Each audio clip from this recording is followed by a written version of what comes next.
On vient de marquer une étape clé du projet de Centre de biométhanisation de Québec qui est le fruit d'une grande collaboration entre nos 3 paliers de gouvernement.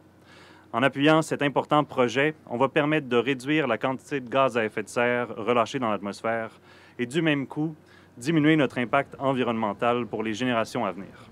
Ce système de biométhanisation va permettre de traiter plus de 182 000 tonnes de matière organique et de biosolides et ainsi produire du biogaz, un carburant environnemental, qui pourrait être utilisé comme source d'énergie, comme carburant pour les véhicules ou encore pour alimenter le réseau gazier.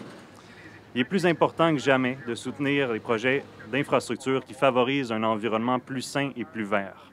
C'est des projets comme celui-ci qui vont aider à améliorer la santé et la qualité de vie de la population de notre magnifique ville de Québec.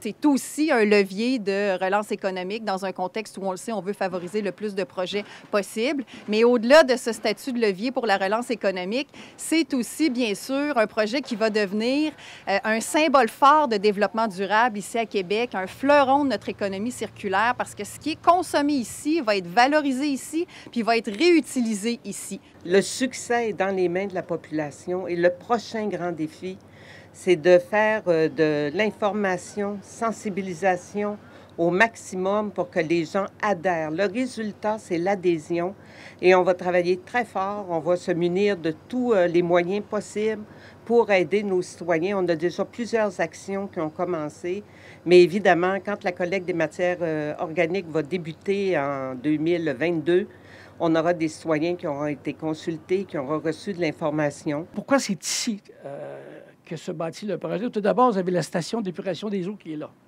Entre la station et vous avez l'incinérateur un peu plus loin. Entre la station d'épuration des eaux et l'incinérateur, il y a un tunnel avec un convoyeur qui amène les boues. Alors, les boues s'en vont à l'incinérateur. Et actuellement, elles sont brûlées, ces boues-là, asséchées et brûlées. Alors, c'est peut-être pas l'idéal. Alors, maintenant, avec l'usine de biométhanisation, les boues vont s'en venir directement à l'usine. Ils n'iront pas à l'incinérateur, mais à l'incinérateur, il va y avoir là les camions qui vont faire la cueillette, vont déverser les sacs de matière putrescible dans un annexe à l'incinérateur qui est en train de se construire actuellement. Rendu là, les sacs vont se déchirer.